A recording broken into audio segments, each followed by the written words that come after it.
One, two, three.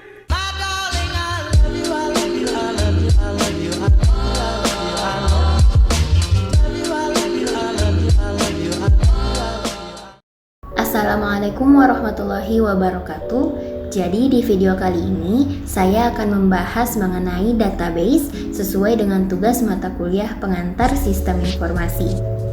Namun sebelum itu, perkenalkan, nama saya Siti Aliardani Aries dengan NIM H0712111061 dari program studi Sistem Informasi kelas B.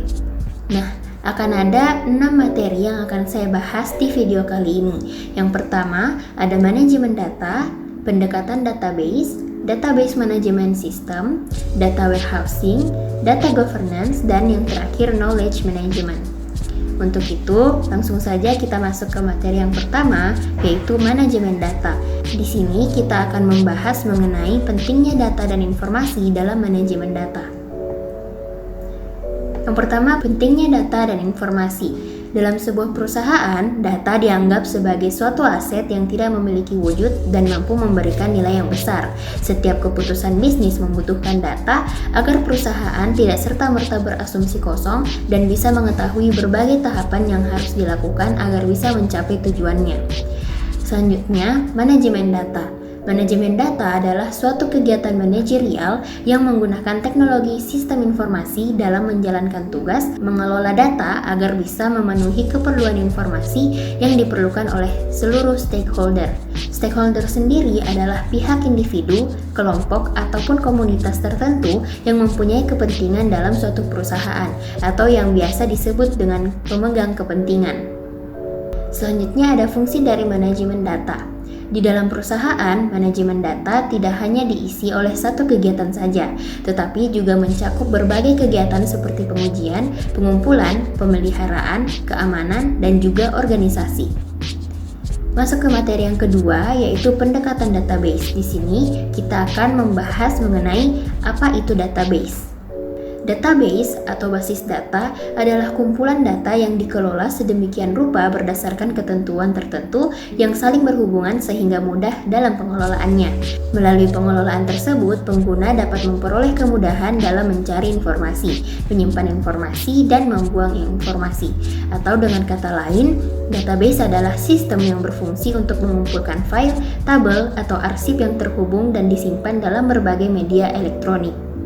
Selanjutnya, pendekatan database.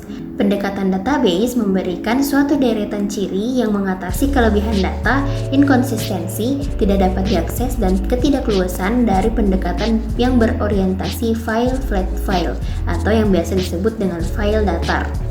Adapun manfaat dari database, yang pertama, tidak terjadi redundansi basis data atau pengulangan data. Yang kedua, integritas data terjaga. Ketiga, independensasi data terjaga. Yang keempat, kemudahan berbagi data, menjaga keamanan data, dan kemudahan akses data. Lanjut ke materi yang ketiga, yaitu database management system. Sini kita akan membahas mengenai apa itu data management system. Database Management System atau yang biasa disingkat dengan DBMS adalah suatu sistem atau software yang dirancang khusus untuk mengelola suatu database dan menjalankan operasi terhadap data yang diminta oleh banyak pengguna.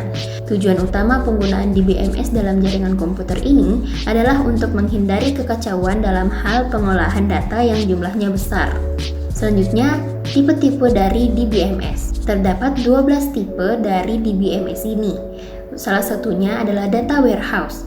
Nah, untuk itu kita akan membahas lebih lanjut mengenai data warehouse di materi yang keempat. Di sini kita akan membahas lebih dalam mengenai apa itu data warehousing. Data warehousing. Definisi dari data warehousing ini adalah gudang data yang menyimpan berbagai data dari tahun-tahun sebelumnya hingga sekarang. Data warehouse ini juga merupakan salah satu prioritas utama dalam DBMS dan sangat dibutuhkan di dalam suatu sistem perusahaan.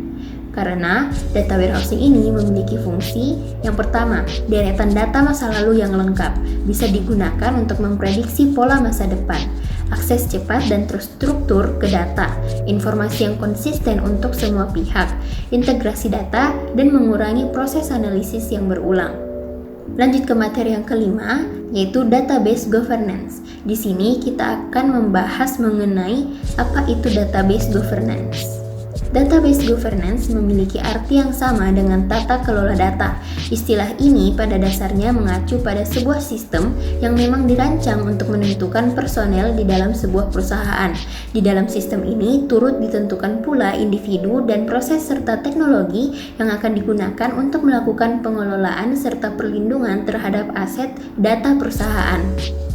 Selanjutnya, manfaat dari data governance.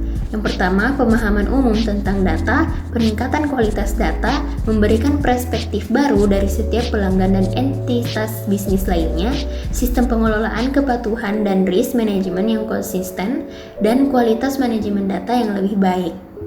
Masuk ke materi yang terakhir atau materi ke-6, yaitu knowledge management. Di sini kita akan membahas mengenai apa itu knowledge management dalam suatu sistem.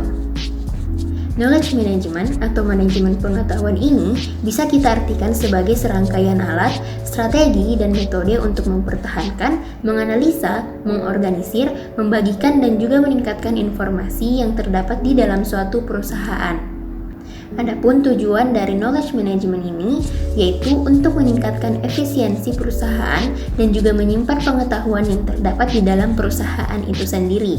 Dengan adanya knowledge management ini, semua bagian yang terdapat di dalam perusahaan diharapkan mampu memperoleh pengetahuan dan wawasan terkait bisnis atau operasi yang dilakukan secara lebih mendalam. Sekian penjelasan saya mengenai database dan materi-materi yang mengikutinya. Kurangnya mohon dimaafkan, dan wassalamualaikum warahmatullahi wabarakatuh.